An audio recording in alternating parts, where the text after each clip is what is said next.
Hello friends, welcome to our channel All Exam Preparation. So friends, today we are going to discuss on a topic that is NRA. The full form is National Recruitment Agency. So friends, before we begin, I want to say कि आप channel को subscribe कर लें, like कर दें, share कर दें और बेल आइकन भी प्रेस कर दें ताकि आपको जब भी कोई नया वीडियो आए तो उसका नोटिफिकेशन इंस्टेंटली प्रोवाइड हो जाए। सो फ्रेंड्स, जैसा कि मैंने आपको पता है कि बार यूडीसी लेवल 2 में ऐसे पूछे जाएंगे। सो जैसा कि मैंने पहला ऐसे आप कल करवा दिया था जो किस पे बेस्ड था, ऑनलाइन एजुकेशन। आई होप आपको समझ में आ गया होगा। सो आज अपने पढ़ेंगे एनआरए, नेशनल रिक्रूटमेंट एजेंसी। और एंड फ्रेंड्स, आप चैनल को भी ज्वाइन कर लें ताकि कोई भी इंपॉर्टेंट पीडीएफ्स हो वो आपको तुरंत ही प्रोवाइड हो जाए।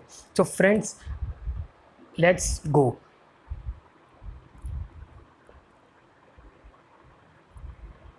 सो फ्रेंड्स देखें, N R A, what is the meaning of N R A देखते हैं। National recruitment agency. So pros and cons. So देखो ये कब अप्रूव किया था, पहले वो देखते हैं कब प्रपोजल हुआ था इसका। देखते हैं in August 2020 the union cabinet approve the proposal of the N R A, national recruitment agency. क्या मतलब हुआ, अगस्त 2020 में यूनियन कैबिनेट अप्रूव किया था प्रपोजल को।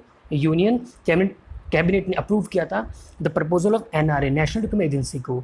The main idea to introduce this concept is one nation and one exam. इसका main जो concept था, जो मेन इसका रीज़न था, जो मेन आइडिया था इंट्रोड्यूस करने का, वो सिर्फ और सिर्फ एक ही था। What it is, one nation and one exam. मतलब एक ही नेशन में एक ही एग्ज़ाम होना चाहिए, ठीक है, मल्टीपल एग्जाम्स में नहीं होना चाहिए, ठीक है। देखते हैं आगे आगे क्या होता है। So one nation and one exam will conduct common entrance tests to select candidates for non-gazetted government jobs। देखो फ्रेंड्स, देखो इसका मतलब क्या है कि देखो एनआरए ना वो एक एजेंसी है और सीटी वो टेस्ट है। लाइक जैसे अपने एसएससी, आरआरबी एंड आईबीपीएस है, ये क्या है, ये एजेंसी है। ये क्या है, ये एजेंसी है। तो तब ये सारा काम यही करती थी कि लाइक अरेंजमेंट करना, ये करना, जितने भी अरेंजमेंट एंड जो वेन्यू है वो सब ये एसएससी अपना करती थी, आरआरबी अपना करती थी, आईबीपीएस अपना करती थी। अब क्या होगा, जो ये इनको इन सबको हैंडल जो एजेंसी है, इनकी कॉमन एजेंसी होगी, वो क्या है, एनआरए, नेशनल रिक्रूटमेंट एजेंसी। ये इनको हैंडल करेगी, मतलब इनको कंट्रोल करेगी जितनी भी तीनों एग्जाम्स होंगे, like bank, like SSC and like other exam like railway and all, ठीक है फ्रेंड्स। सो देखो अब जैसे अपनी एजेंसी हैंडल करेगी। अब सीईटी इसके अंदर है। क्या है सीईटी, वो भी आपको मैं बताऊंगा। जैसे इसमें लिखा है ना कॉमन एंट्रेंस टेस्ट, मतलब अपने जैसे कभी भी बाहर मतलब एग्जाम देने जाएंगे तो अपने क्या बोलेंगे कि हम कॉमन एंट्रेंस टेस्ट एग्जाम देंगे, मतलब कॉमन एलिजिबिलिटी टेस्ट, मतलब कॉमन एंट्रेंस टेस्ट देने जाएंगे, ठीक है। वो सब के लिए कॉमन टेस्ट होगा, वो प्री के लिए होगा। जैसे आगे आगे देखते हैं क्या होता है, ठीक है फ्रेंड्स। सो ये नॉन गेजेटेड गवर्नमेंट जॉब्स के लिए होगा, लाइक ग्रुप बी और group C, not group A. You know in group A like assistant section officer and ministry of external affairs, ये टाइप की जॉब ऐसे इनके लिए नहीं है। ग्रुप बी और ग्रुप सी की पोस्ट इसमें आएगी for non gazetted post, not for gazetted post. आगे देखते हैं the recruiting agencies such as SSC, RRB will conduct the next level to finalize the candidates। like जैसे मैंने आपको बताया जो recruiting agency like SSC, RRB and bank also है will conduct the next levels to finalize the candidates, जो finalize करेगी candidates को। the test will be conducted twice per year। जो टेस्ट है वो twice per year होगा, मतलब एक साल में 2 बार ये टेस्ट होगा, कंडक्ट कराया जाएगा एक साल में 2 बार, twice per year। at present the NRA will conduct CET for SSC, RRB and IBPS. जो एट प्रेजेंट में के जो एनआरए वो कंडक्ट करेगी सीटी कॉमन एंट्रेंस टेस्ट, किसके लिए, for SSC, for RRB and IBPS के लिए। In the coming days it will be the common entrance test. Coming days में क्या हो, कॉमन एंट्रेंस होगा, मतलब एसएसबी, आरआरबी, आईबीपीएस एक कॉमन एग्जाम देंगे। ये नहीं कि एसएससी वाला एसएससी में बैठ रहा है, आरआरबी वाला आरआरबी में बैठ रहा है, आईबीपीएस वाला बैंक में बैठ रहा है। नहीं, इसमें क्या होगा, सब कॉमन एग्जाम देंगे, मतलब एसएससी वाला भी कॉमन एंट्रेंस टेस्ट देगा एंड बैंक वाला भी एंड लाइक रेलवे वाला भी, ठीक है फ्रेंड्स, समझ में आ रहा है। सो आगे देखते हैं। It will be the common entrance test for all the 20 recruiting institution of the central government. ये क्या होगा, ये कॉमन जो एंट्रेंस टेस्ट होगा फॉर 20 रिक्रूटिंग इंस्टीट्यूशन के लिए of the central government. Okay, ये सबके लिए कॉमन होगा, मतलब 20 जो एजेंसी की रिक्रूटमेंट इंस्टीट्यूशन उनके लिए कॉमन होगा ये सीईटी, ठीक है। This will reduce the burden on students.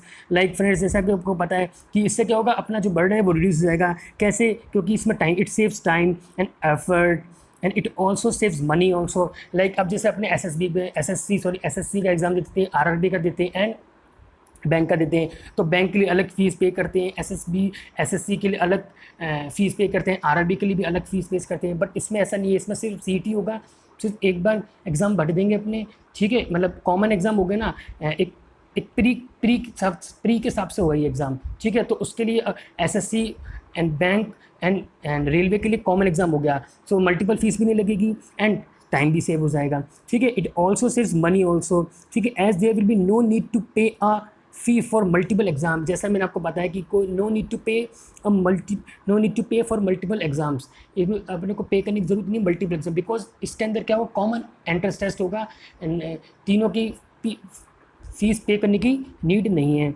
ठीक है। And travel expenses also as this will be an online test, ये आपको पता है कि ऑनलाइन टेस्ट होगा तो ट्रैवल एक्सपेंसेस ही बच जाएगा। And the result will be display immediately, this will eliminate the need for waiting to apply for the second stage of the exam. जैसे कि पता है कि हम जितनी भी एग्ज़ाम देते हैं तो इमीडिएटली रिजल्ट उसका आता नहीं है, ठीक है फ्रेंड्स। तो इसमें क्या होगा कि इमीडिएटली रिजल्ट डिस्प्ले हो जाएगा, सो हमको वेट करने की ज़रूरत नहीं है कि हमारा हुआ है कि नहीं हुआ। अगर हुआ है तो प्रिपरेशन स्टार्ट कर देंगे टीयर 2 के लिए, जैसे होते हैं ना एग्जाम्स में हैं, और नहीं हुआ है तो प्रिपरेशन चालू कर देंगे, मतलब no need to wait for stage 2 exam, क्योंकि जो स्कोर कार्ड है वो इमीडिएट डिस्प्ले हो जाएगा टेस्ट देने के बाद, ठीक है friends.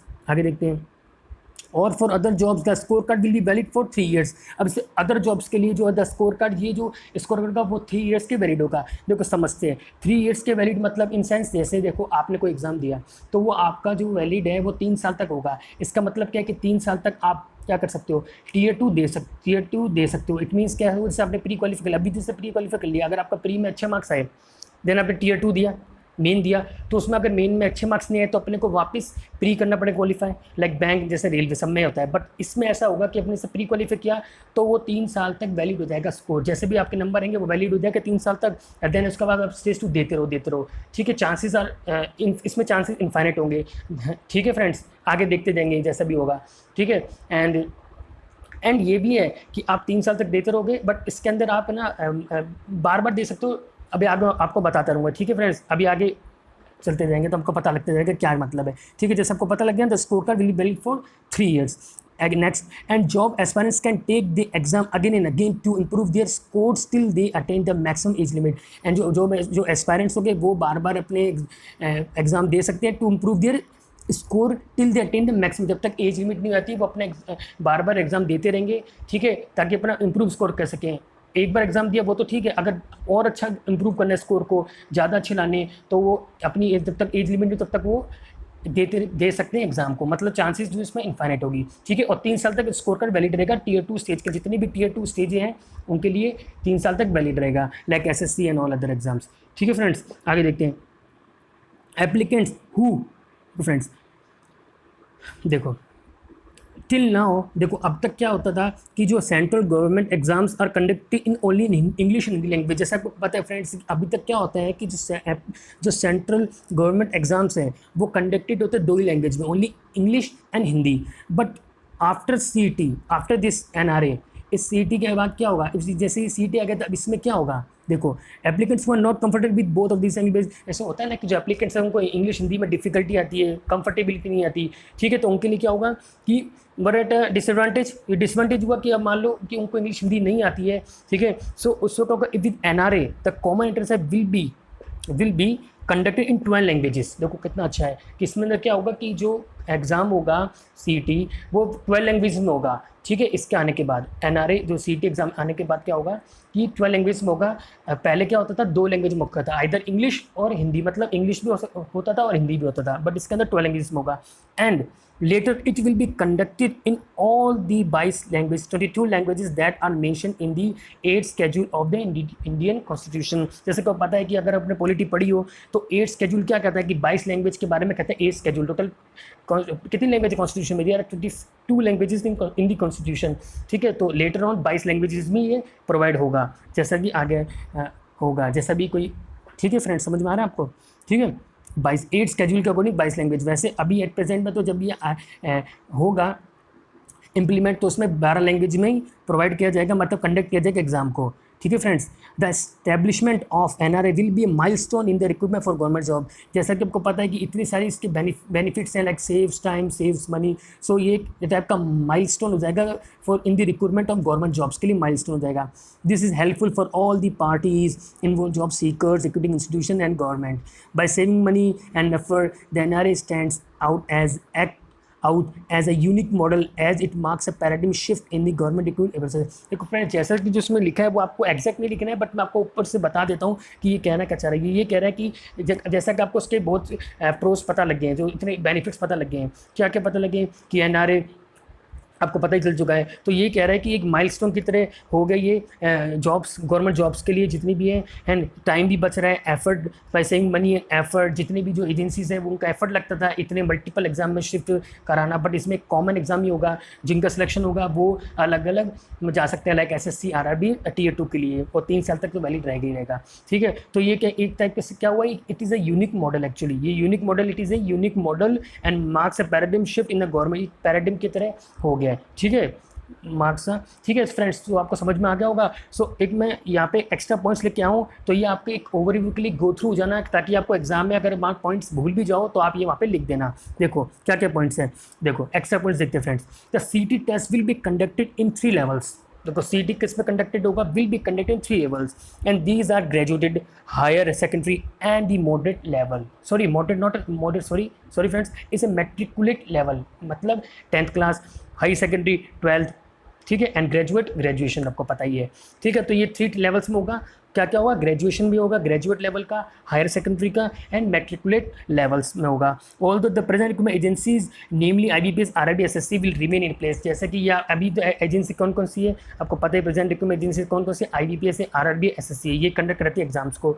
Based on the testing at CT level, final selection of the candidates will be made by separate special exams that are Tier 2 and Tier 3 which will conducted by the respective recruitment agency. जैसा कि मैंने आपको बताया कि आपने जैसे exam clear कर दिया, PET मतलब pre exam and test qualify कर लिया, तो क्या होगा इसके अंदर, जो Tier 2 3 3 है वो अपनी अपनी एजेंसी की रिस्पेक्टिव एजेंसी हेल्ड कराएगी। जैसे कि मैंने आपको बताया कि जैसे आपने आगे कॉमन एंट्रेंस दे दिया, कोई भी दे दिया, ठीक, कॉमन एग्जाम दे दिया, तो अब आप SSC RRB और बैंक है, तो आप क्या करोगे कि ये रिस्पेक्टिव अपने अपने वो फाइनल, जैसे कि आपको जैसे जितनी भी एजेंसी वो अपना कट ऑफ डिसाइड कर देगी कि 70 से ऊपर वाला ही कट ऑफ गई है, तो IBPS वाला IBPS में ले जाएगा, मतलब जिसको IBPS में जाना है वो IBPS में जाएगा, अगर उसकी कट ऑफ एलिजिबल है, ये कट ऑफ ने क्लियर कर लिया, लाइक SSC की भी कट ऑफ होगी एंड RRB की कट ऑफ होगी। तो उससे क्या है कि टाइम सेव हो जाएगा, कि उनको इतना वो नहीं, बर्डन नहीं होगा कि हम वापस से